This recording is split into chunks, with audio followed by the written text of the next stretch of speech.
Welcome to 10-Minute Treasure. My name is Jeff Pospisil. And in this video, I'm going to cover a question that I'm getting quite a bit recently, and that's how do I change my church's name with the IRS?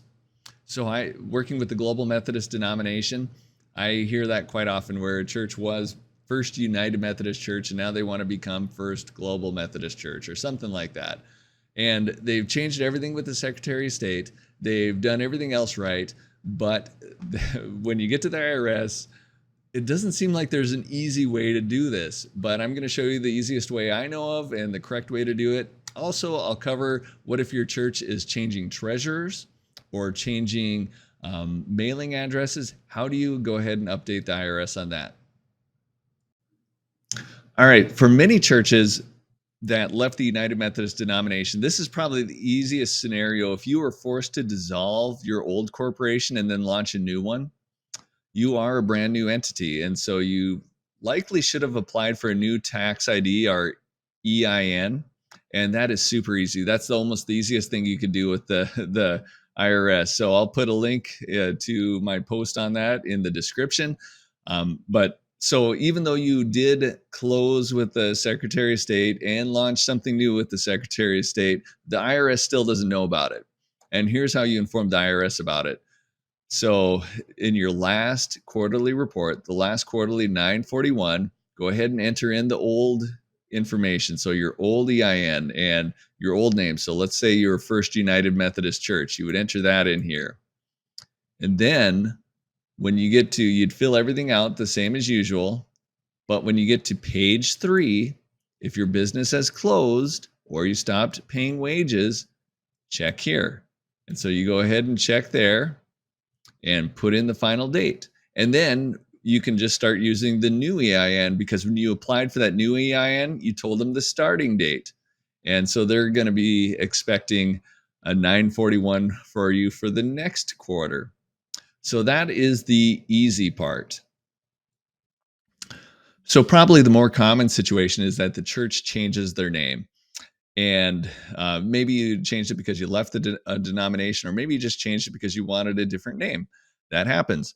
And so how do you do that? Here's what the IRS says. And I'm going to tell you, this is not the way that I would probably do it because it's terribly inefficient and doesn't seem to be a reliable way to do it because the IRS doesn't have an easy button for doing this. They just really don't make it easy because what you'll see is they say, go ahead and write up a letter and include either your new articles of incorporation or amended articles of incorporation or anything else that shows how you changed your name and put it with the letter and with your old name and your new name and your EIN and an authorized signature and send it to us. And they even make it a little bit tough to find where to send it to. So if you're a tax exempt organization like a church, you would send it to this address or you would fax it. It kind of shows you where they're at. They don't even have a form for this. That's kind of disappointing that they don't just have a form. Not like they should know this happens from time to time. So you could try this and it may or may not work. And that's probably fine. There's also, you could also include a letter with your 941 to say we've changed our name. I would try that as well, but here's probably the route I would go. And many churches that left the United Methodist denomination were supposed to get a new EIN or tax ID. Maybe you weren't required to, but maybe you were.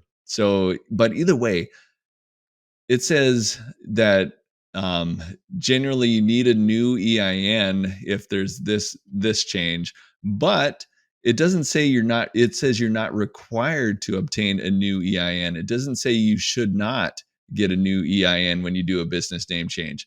This almost is the easy route because getting a new EIN, again, that's super easy. The link will be in the description. I would go ahead and start with that brand new EIN. So because you're going to get it a lot quicker. And I don't see a problem with it. So you would still do any final reports. You can kind of do that closing process again for the 941 for the old EIN and then start it with the new EIN because the IRS really doesn't care if you're incorporated or not. They just want to know that the wages are being reported correctly and the any withholdings are remitted correctly. So that's probably how I would do it if I was just changing my name is I would lean towards getting a new EIN. You can try the other route, but no guarantee that's going to work for you. All right. So what if you want to change your address? So here's what their advice to you, and they say, and this is what you're going to find most of the time is they say, fill out your 990 and make the note there. Well, churches don't have to fill out the 990, thankfully, because that is a horrible, horrible, horrible form. Anyway, you are exempt from the 990.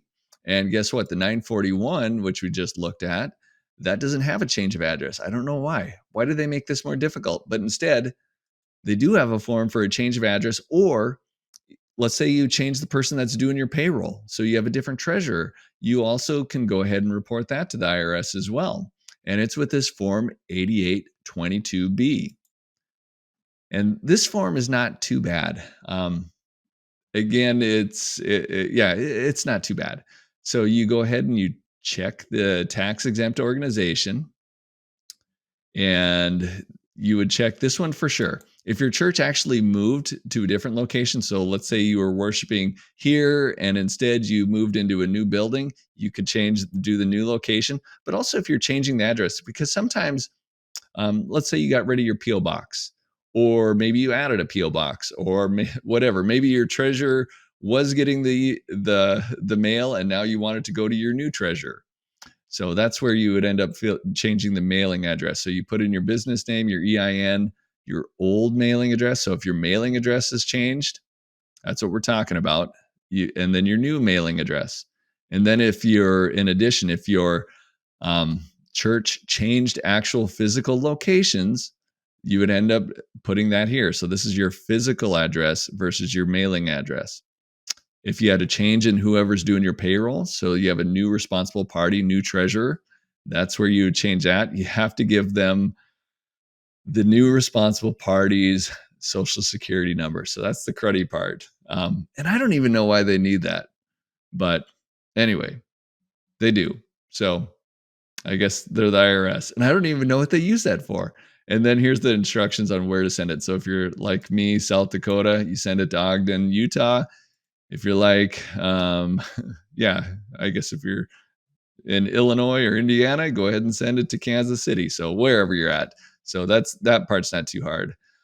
So again, they don't make it super easy, but at least they have a form, unlike for the name change. All right, that brings us to the end. Like I said, I'll put all the links in the description, as well as that one to how to get a new EIN. I think that's an important one. It is super easy. That's why I do recommend that way. That's the easiest thing the IRS allows you to do. So if you appreciate this, like, subscribe, share, comment, all that good stuff, and subscribe to my blog if you want to. All right, till next time, God bless.